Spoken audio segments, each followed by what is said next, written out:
Bonjour les enfants et bienvenue sur Histoire pour enfants à écouter. Aujourd'hui, je vais vous raconter l'histoire de Draco et la flamme du cœur. Installe-toi bien confortablement, l'histoire va commencer.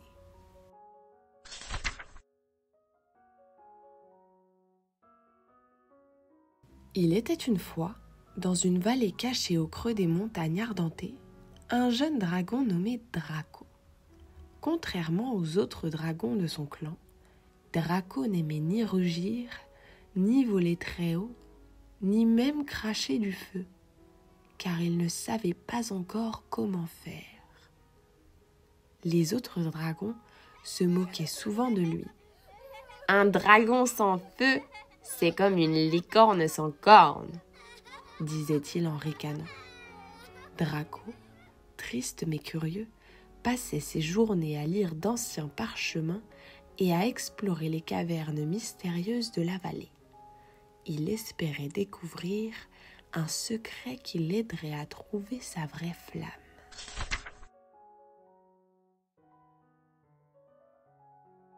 Un matin, en explorant la grotte du vent sage, Draco trouva une plume brillante posée sur un rocher. Dès qu'il la toucha, une voix douce résonna autour de lui. « Cherche la flamme du cœur, au-delà de la forêt aux arbres bleus. C'est là que tu découvriras qui tu es. » Intrigué et rempli d'espoir, Draco décida de partir à l'aventure, seul. Pour la première fois. Il prit une petite sacoche, des baies sucrées, un talisman offert par sa grand-mère et s'envola vers l'inconnu.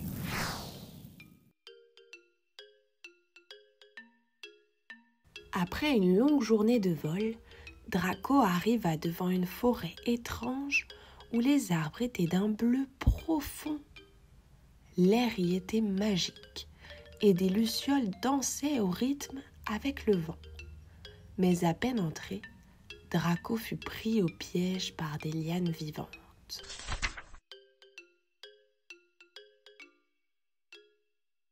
Heureusement, une petite renarde nommée Saphira surgit des buissons et coupa les lianes avec ses griffes d'argent. « Tu n'es pas d'ici, toi » dit-elle en souriant. « Je cherche la flamme du cœur » répondit Draco. Saphira accepta de l'aider à traverser la forêt. Ensemble, ils évitèrent les champignons rieurs, les rivières capricieuses et une meute de loups de brume.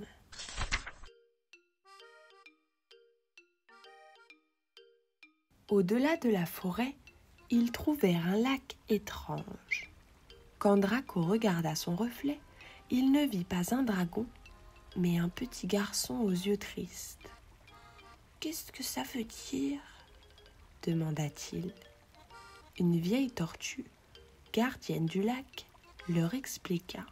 « Ce lac montre l'enfant en toi, celui qui doute. Pour avancer, tu dois l'accepter. »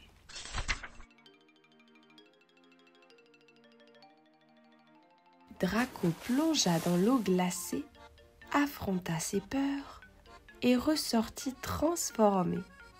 Il sentait une chaleur étrange grandir en lui, comme une braise au fond de sa poitrine.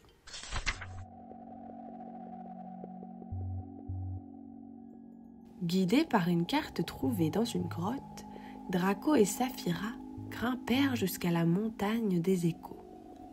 Là, ils devaient affronter un gardien d'ombre, un dragon noir nommé Cargan.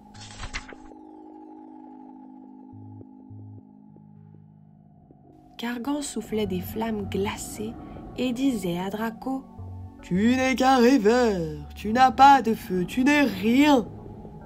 Mais Draco se souvint de tous les moments de son voyage, de l'amitié de Saphira, du courage qu'il avait trouvé en lui-même.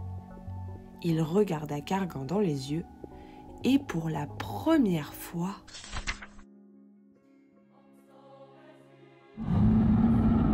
Il rugit. Une flamme dorée jaillit de sa bouche, lumineuse, chaude et vivante. Elle n'était pas destructrice. Elle était douce et puissante, remplie d'amour et de lumière. Kargan disparut dans un tourbillon de fumée.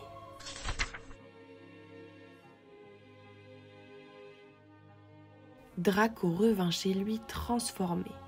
Il avait trouvé sa flamme, celle du courage, de l'amitié et de l'amour de soi. Les autres dragons furent émerveillés par sa lumière dorée. Il ne se sentait plus petit ni différent. Il était Draco, le dragon qui avait réveillé la flamme du cœur.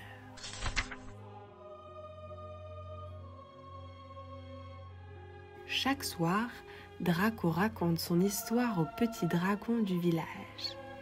Il leur dit « Ta flamme n'est pas toujours celle qu'on attend, mais elle est là, en toi, et elle n'attend qu'une chose, que tu partes à l'aventure pour la trouver. » Et dans les yeux de chaque petit dragon, une petite lumière commence à briller.